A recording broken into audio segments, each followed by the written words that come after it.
warahmatullahi wabarakatuh.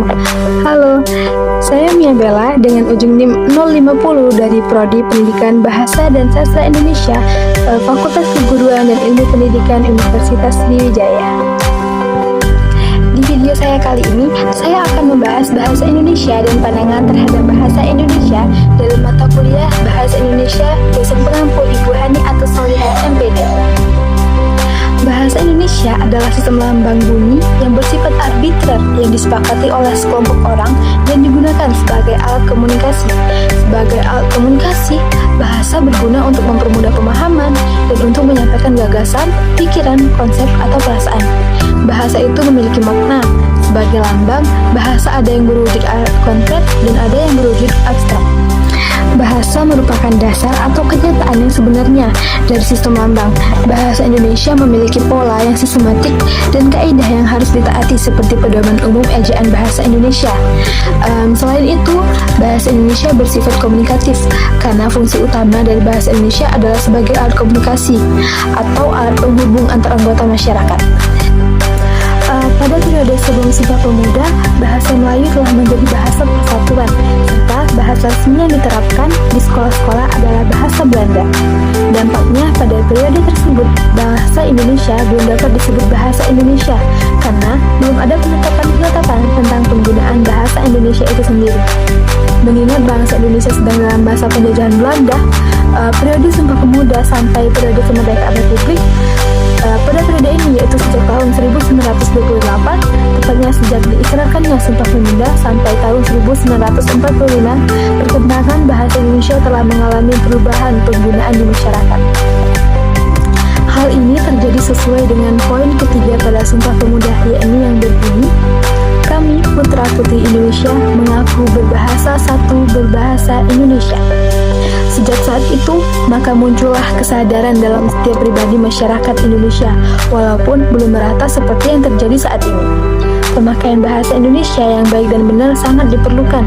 Masyarakat dapat menggunakan pedoman dalam memakai bahasa Indonesia yang baik dan benar.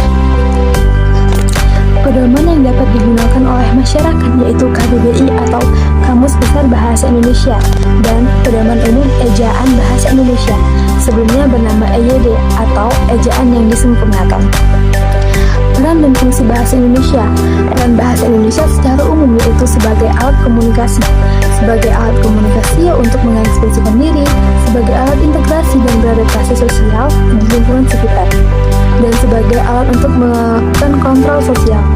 Pada umumnya, bahasa Indonesia menempati dua kedudukan, yaitu sebagai bahasa nasional dan sebagai bahasa negara. Bahasa Indonesia memiliki peran penting dalam masyarakat dan bagi negara. Bahasa Indonesia dapat menyatukan bangsa yang memiliki keberagaman budaya, suku, dan bangsa.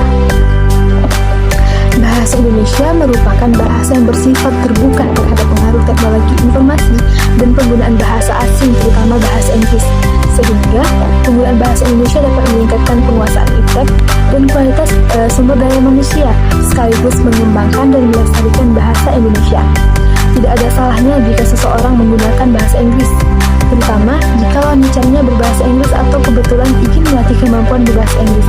Namun, kebiasaan menggunakan bahasa Inggris dalam area Indonesia terkadang berlebihan. Pada dasarnya, setiap bahasa bisa saling mempengaruhi, termasuk bahasa Indonesia maupun bahasa Inggris yang saling mempengaruhi. Namun, bahasa Indonesia tidak akan berkembang dan lestari jika penggunanya tidak menghormati dan tidak mencintainya. Bahasa yang didukung oleh rakyatnya akan menjadi bahasa yang stabil dan benar. Begitu juga dengan rakyat yang setia dengan bahasanya, maka bahasa tersebut akan memperkuat jati diri bangsa dan negara. Dengan demikian, generasi muda Indonesia harus bisa bersikap adil terhadap bahasa Indonesia.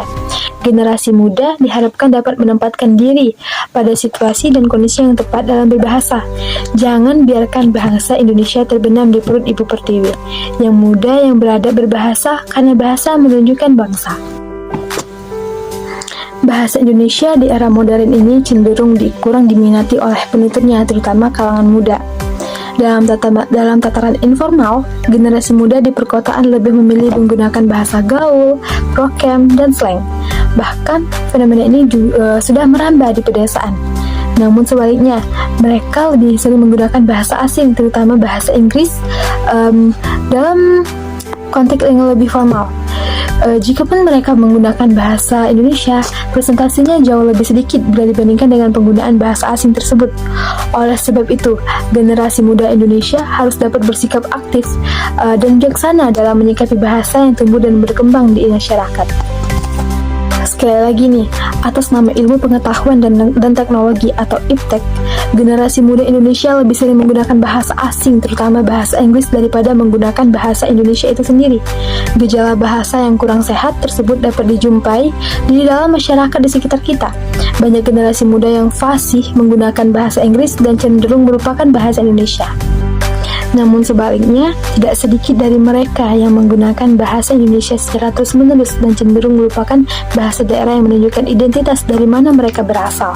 Sebagai contoh, kita sering menjumpai masyarakat yang lancar menggunakan bahasa Inggris, namun ketika diminta berbicara bahasa Indonesia atau dalam bahasa ibu, seringkali mereka tidak dapat menggunakannya sesuai dengan kaidah-kaidah yang berlaku.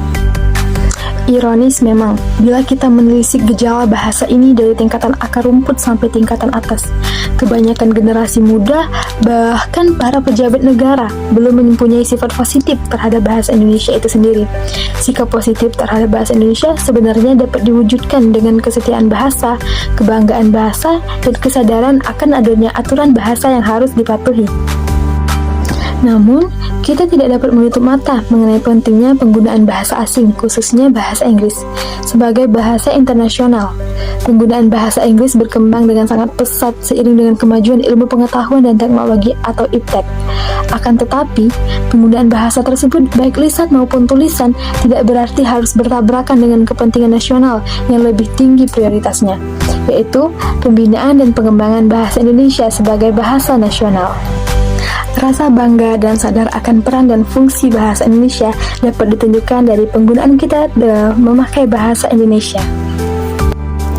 Sekian yang dapat saya sampaikan mengenai bahasa Indonesia dan pandangan terhadap bahasa Indonesia. Assalamualaikum warahmatullahi wabarakatuh.